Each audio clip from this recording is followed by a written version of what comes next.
Greetings, ladies and gentlemen, and welcome to this latest edition of Tales from Outer Space. And as always, I hope that you enjoy. Story number 1. I Cast Become Dust. Written by Simone Angela. So, let me get this straight, said the amazed human to the elder elf in front of him.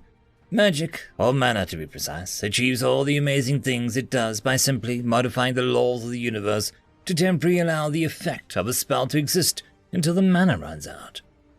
The elf looked annoyed by the noisy creature already, and had more than one thought about incinerating it on the spot for wasting his time explaining the basics of magic to it.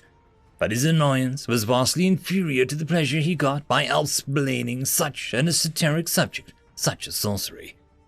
Indeed, human, the mana warps reality and design of the sorcerer, such as the spell I used to summon you when I decided that I needed another servant for my travel to the academy. The human, still daydreaming about magic and not realizing the implications of what the old elf said, just nodded pensively, still trying to wrap himself around the concept. But wait, doesn't that mean that the more you know about the laws of reality, the more efficient you become at magic? Doesn't that mean that maybe I can use it too? Now excited, the human began immediately concentrating on trying to form a small, short-range portal, applying all the theoretical physics he absorbed during his nightly YouTube binges to the amusement of the old elf. Amusement that quickly disappeared as two perfect spheres appeared in the room, from which one could see how it stood beyond the other. Now, more surprised than amused, the old mage's eyebrows taking a vacation to his bald head. He was completely unprepared, and his eyebrows still too close to his eyes for what the human was about to say. Wait, if manipulating space-time is so easy, maybe I could... To the old elf's dismay, the human pointed at a bare wall and concentrated, before ordering the strong and weak nuclear forces in a cone to drop to zero. The unfortunate conclusion was that the matter in the cone, comprising of a majority of the elven capital, suddenly lost every form of cohesion it had, including the resistance to returning to its natural state of energy.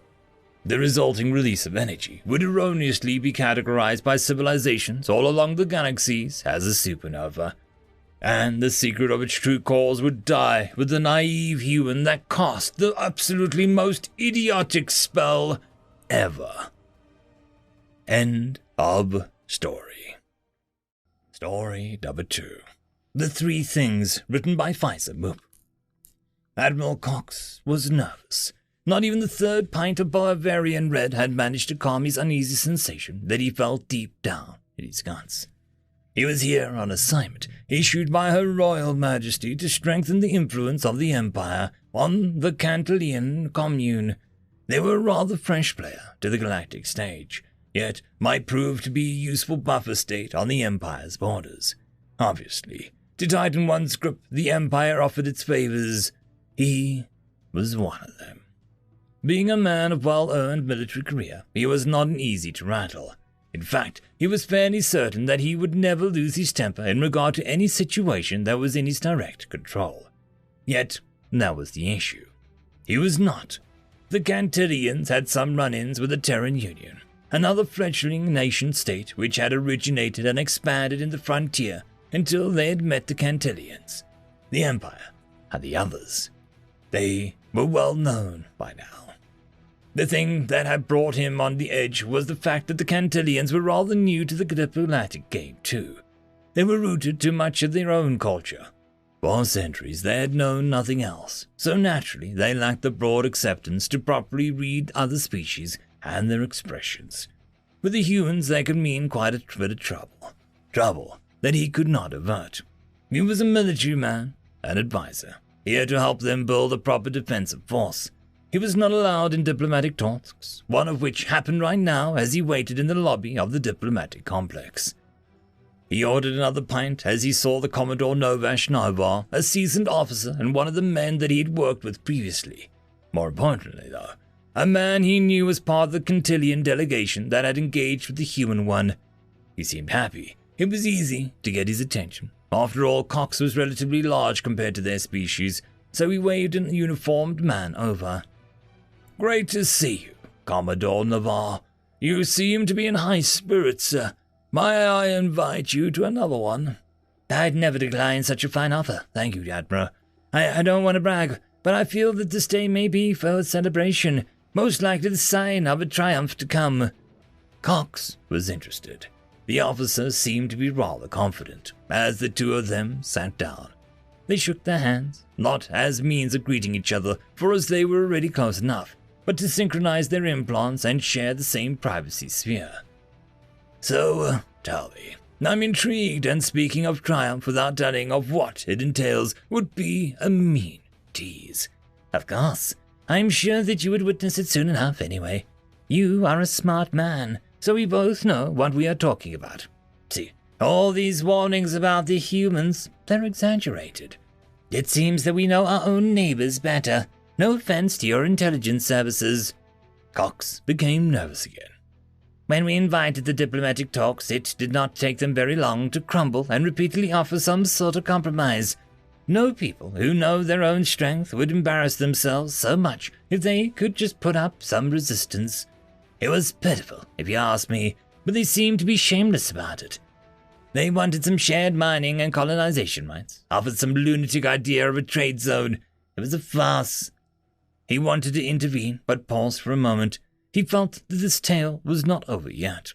Naturally, we knew of their blatant weakness displayed just then and remained stoic. We wanted that world, and we got it.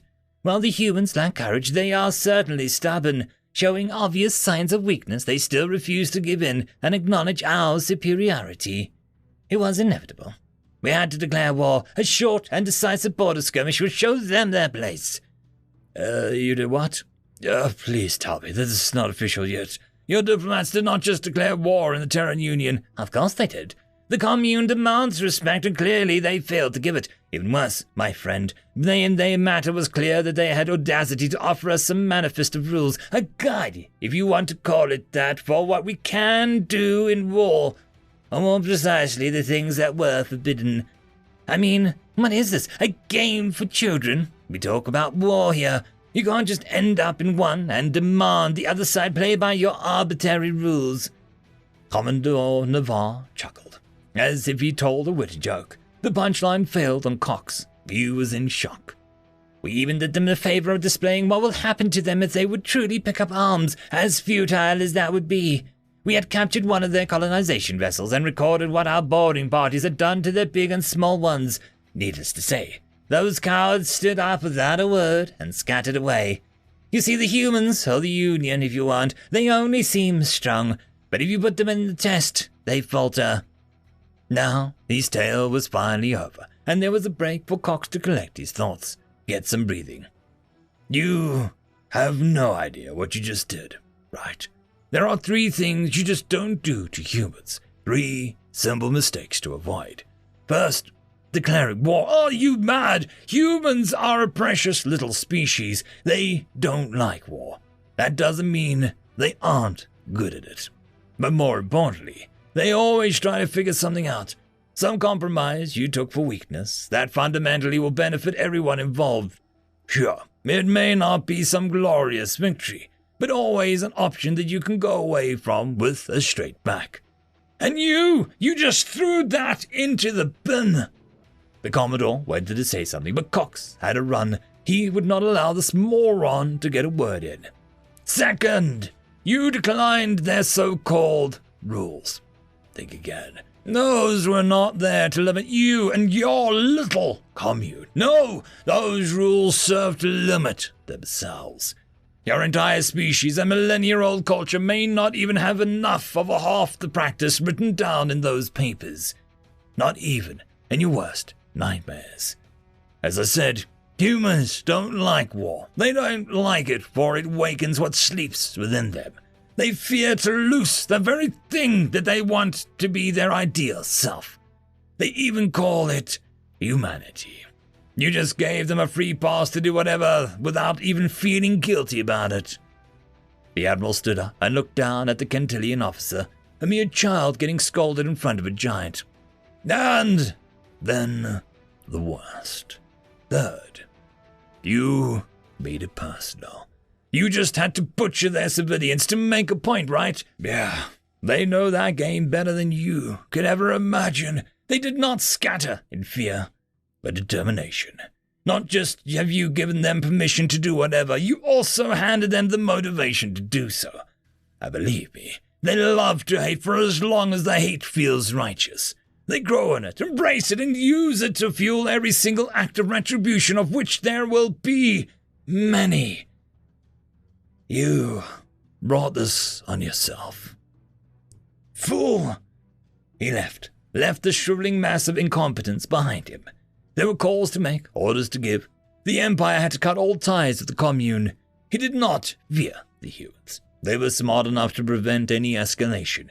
But the Cantilians clearly needed this lesson, and another 100 years before talking to them would be worth it.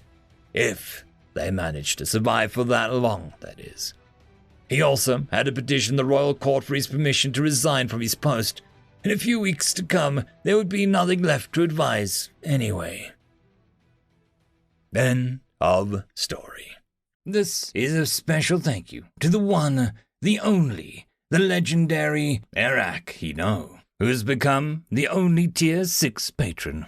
Just a quick shout out to the T5 peeps: Bob the Dragon, Cat Crab Lobster, Data Magnet, Dark Machine, Try Again 95, Fudic Yol, Astrea the Dreamer, Caspar Arnholtz, Cam Maxwell, Athelia, Meridian 117, and Jordan Bucksmorm. Thank you very much. And that, my friends, concludes this video. I hope that you enjoyed. There are links down below, both to support this channel and for the author of this fiction. Anyways, I hope you all have a fantastic one, and I'll see you next time. Cheers.